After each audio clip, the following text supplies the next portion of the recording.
Customizing Layout Elements Overview Rows.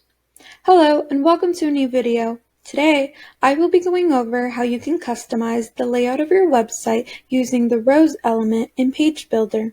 So, let's begin. After logging into your admin account and opening Page Builder, look for the button with a plus sign on it located on the top right-hand corner of the screen. When you open that, you'll find a couple options up top: Modules, Rows, Templates, and Saved, from which you'll want to click on Rows. To create a row, you can simply drag and drop any column layout onto your page. Then, if you look to the left-hand corner of the row, you'll find that you can move the row, open the row settings, duplicate the row, open the row actions, or remove the row altogether. From these options, you'll want to click on the tool icon and that will open the row settings. I've actually already created a row with some columns and text in it, so you can better see some of the edits I will be going over in just a minute. Now, just to clarify, a row pertains to these large elements which are horizontal, while columns pertain to the elements within the row itself. I will be going into more detail on editing columns in another video for your convenience. So, moving on to the row settings. Let's first go over the Style tab. Now, width pertains to the width of the row itself. It can be a full width, which will fill up the entirety of the screen view horizontally, or it could be a fixed width, which won't be quite so wide. If you've picked full width, you'll have the ability to also customize the content width between full and fixed. Under the height drop-down, you can choose between the default height, which looks like this, full height, which will take up the entirety of the screen view vertically, or you can choose to customize it. If you choose to customize the height, you will have the ability to set different size heights for different devices.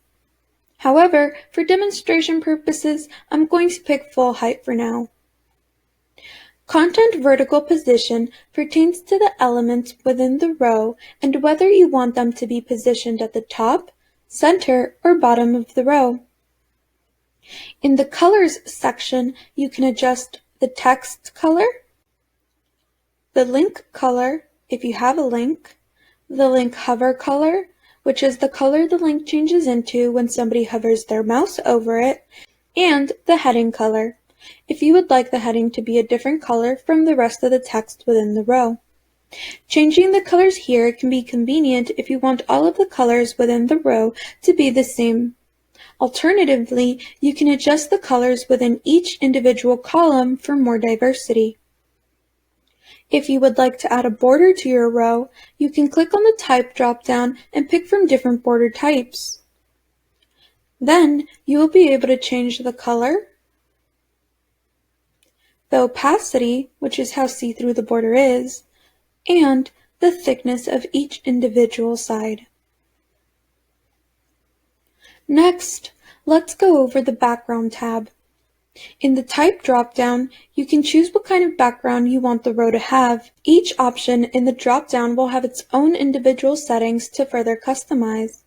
If you were to click on Color, you will simply have the option to change the color of the background as well as the opacity. Click on Photo, and you will be able to select a photo from your media library or upload a photo from your device.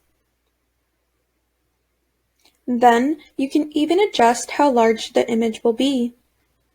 Under the Repeat drop-down, you can choose if you want the photo to repeat and how. The Position drop-down changes the position of the picture within the row. And with the Attachment drop-down, you can choose if you want the photo to scroll with the content in the row, or you can have the photo be fixed in one spot and have the content scroll past the photo. In Scale, you can make the photo be fitted or make it fill the entire column. You can also add a background color and a background overlay color, which is the color that goes over the background but not the content within the row. These two options will be available with all other options in the type drop-down of this section. If you click on Video, you can choose a video as your background for your row. You can upload the video from different sources and even choose a fallback photo. This comes in handy when a video takes up too much data for a device, which can make the website very slow for the user. Picking a background photo avoids this problem. Click on Slideshow and you will be able to select several photos of your liking from either your media library or device. You can also change how long each photo stays up, the type of transition effect between photos, how long each transition effect lasts, and even if you would like the photos to be in a randomized order. Click on Parallax, and you can pick a background photo, but this photo will stay in a fixed position and the content will scroll past it. You can also choose how fast the content scrolls past the photo. Parallax is very similar to the attachment drop-down available when you pick a photo as your background. And finally, let's go over the Advanced tab.